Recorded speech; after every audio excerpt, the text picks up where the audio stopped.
don't have a lot of time. So I'm just going to start getting right down to it, but you know what day it is. When the big tri-catcher comes out, you know exactly what day it is.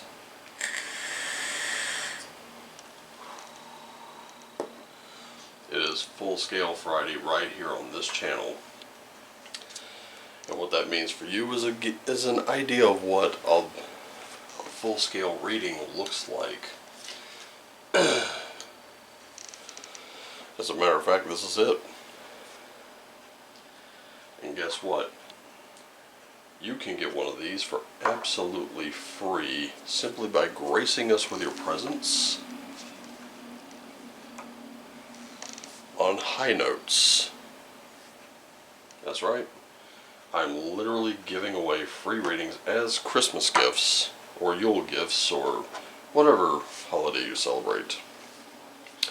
But anyway, I'll be giving away these readings for absolutely free, for nothing, no charge, no nothing. You just bring yourself, and if you would like a full reading, or you would like just a 3-card draw, or just what the runes may have in store for you, we will do that right there on the channel, no problem.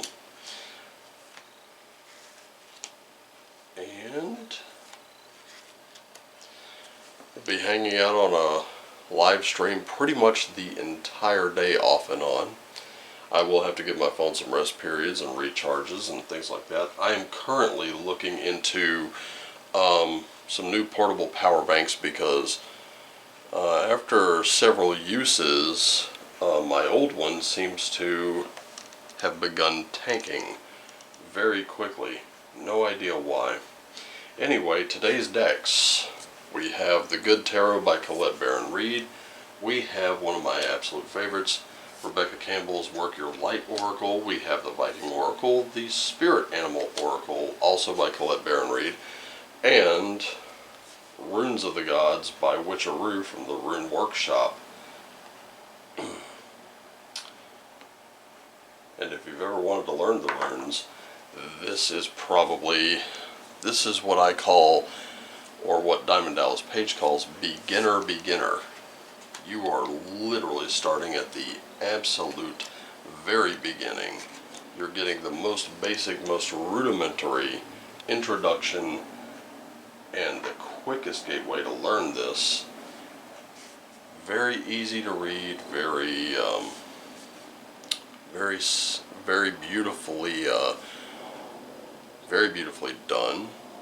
The art is, I've seen other rune decks that are fairly nice, but this one really takes it. And look, I've left a couple of cards in here, so let me just do a quick reshuffle. I do not want to leave any out. Good thing I picked up the box, because if I hadn't, I wouldn't have known. Alright, just go ahead and a couple quick overhands, and that way they are all included. Alright, here we are. So let's get down to it, because I gotta get this edited, I gotta get this posted. Yesterday, Rumble decided to take its sweet time, and I didn't have time to grab that link. It is up, but anyway. Also,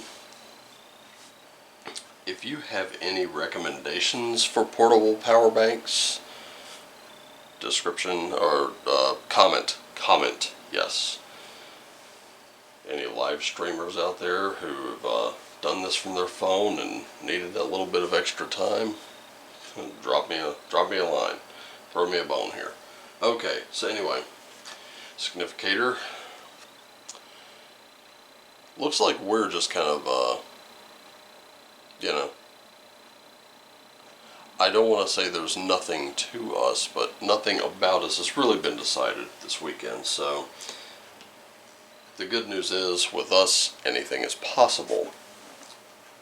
With anything being possible, we also have money.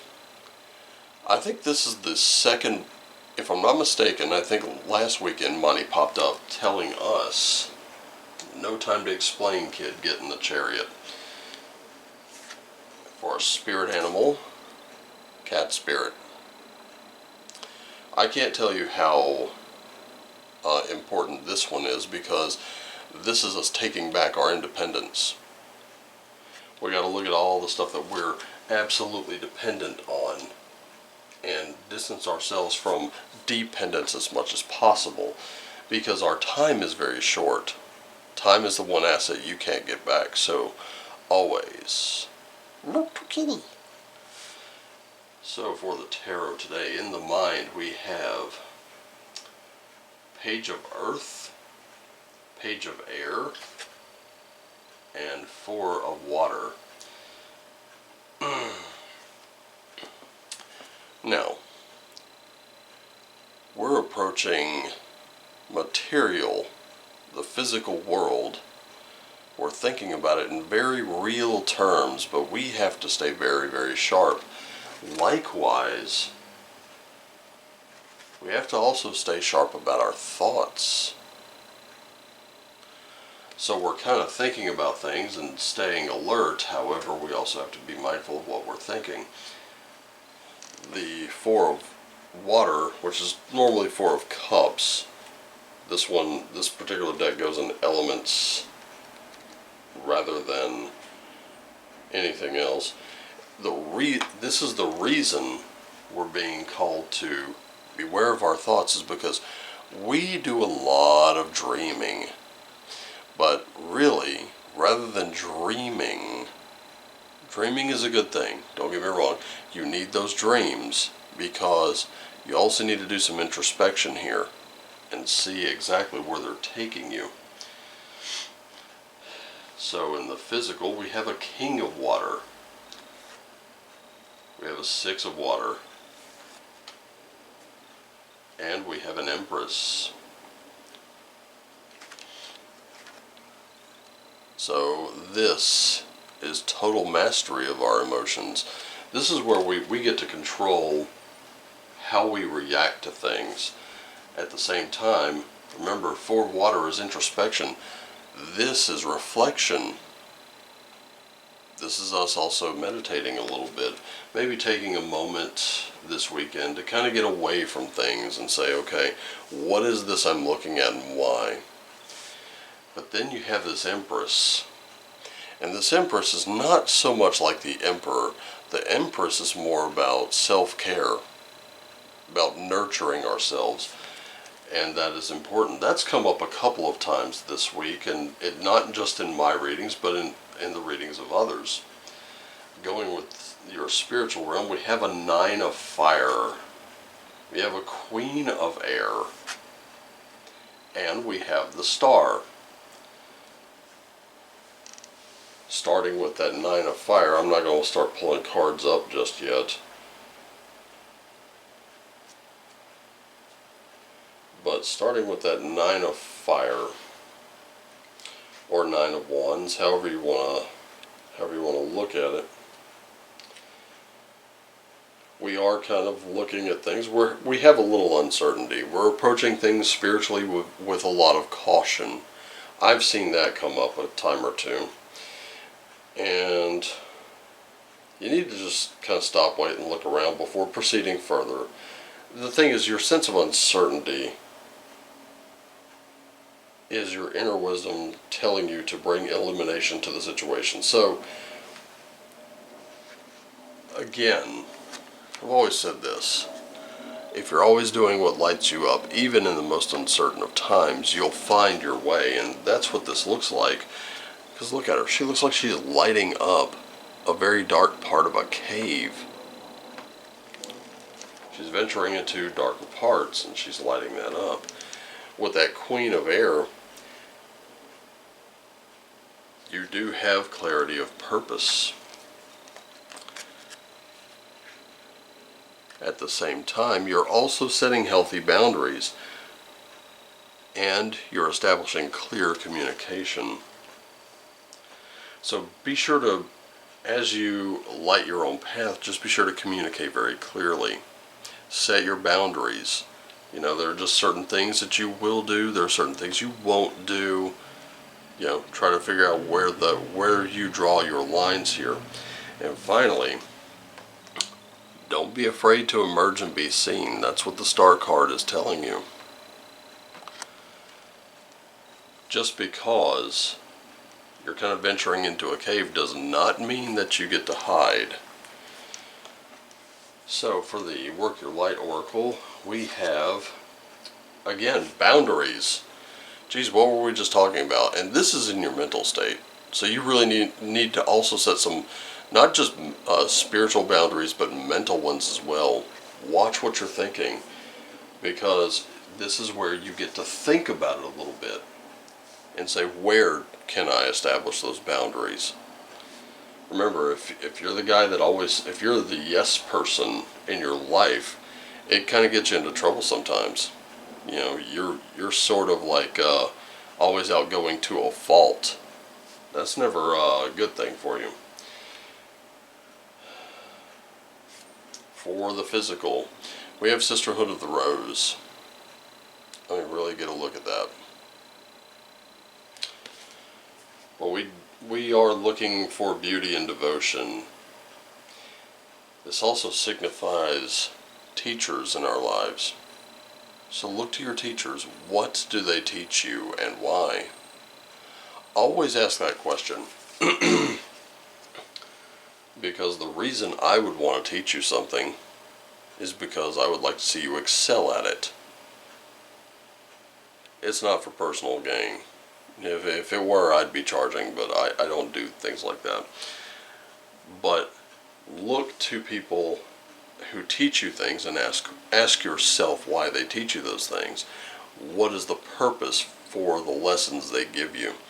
Because that's like the added bonus. It's like the bonus content, bonus features to any lesson they teach you, right? Because you can also figure out how can you do something a little better, a little more efficiently, or maybe you found something that the teacher didn't know and you can share it. And any honest teacher worth their salt will actually take that and look at it and say, yeah, that would work. Or they'll tell you exactly why it's not practical. And you learn together. Eventually, you're going to become a teacher and you're going to need to question, why do I teach these things? Here you go. And this is why it's important to light your path up. Seek others who lighten your path up. Have that clarity of thought. Have that clear communication as well. And emerge. It's because you're in the midst of creating your own paradise right here on Earth with this Lemuria card.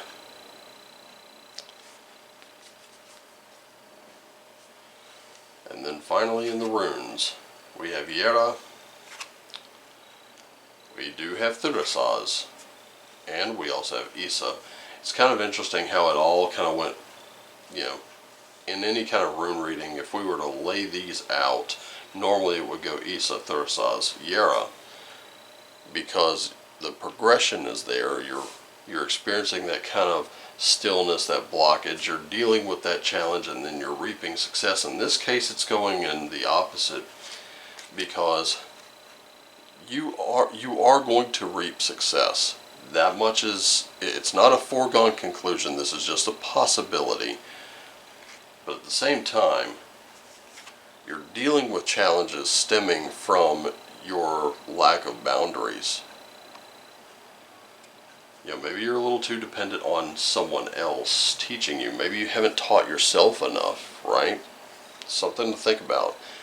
But this keeps coming up. The reflection, the meditation, the introspection. Because it's in reflection and meditation and introspection that you can begin. You know, when you ask those kinds of questions, like, why do I need to learn this? How can I learn this better? Things like that. When you ask yourself those questions, you begin to find ways, you begin to find paths. When you begin to find those paths, when you start establishing your independence, I mean, eventually, the bird understands, I have wings, but what are they for? I don't seem to have hands. I don't seem to have, like, another set of feet that I can use to just grab things. Then the bird has to leave the nest, spread their wings, and fly. And eventually, that's what we all plan to do. I mean, that's why Kitty has wings.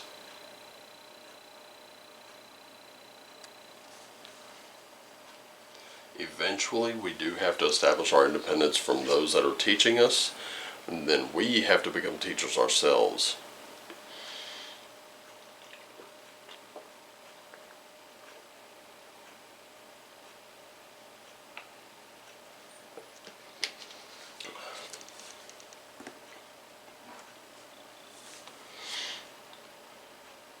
But we've got 3 of the 4 elements. Actually, we've got all 4 elements in here.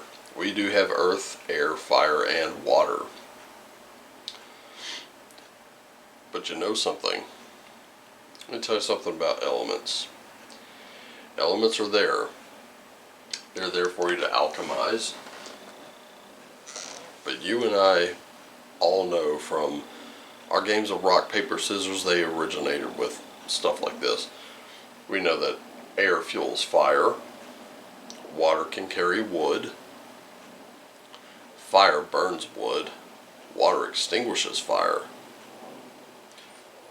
earth tends to keep fire at bay, air can, move water, it can move wood, it can move earth as well. Think of how those elements complement each other as well as work against each other. There's a duality in nature, ladies and gentlemen. And right now, you're kind of embracing that, where you want to do so much, but you need to take a little time to yourself. This is the weekend to take time to yourself, to fill your own void.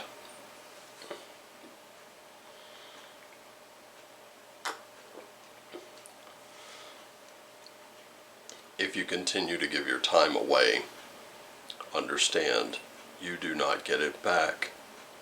So spend a little on yourself this weekend.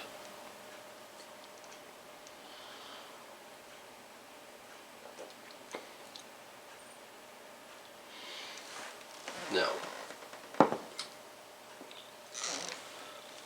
that's really it. That's the entire message. In any case, I gotta get out of here.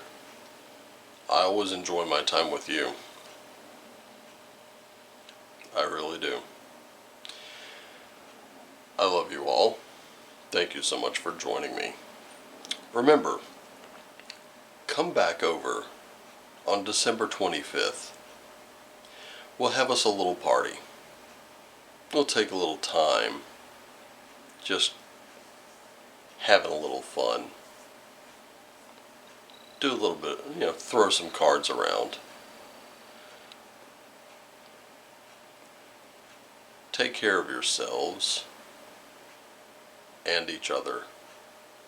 Always do what lights you up. And as always, my friends, shine on.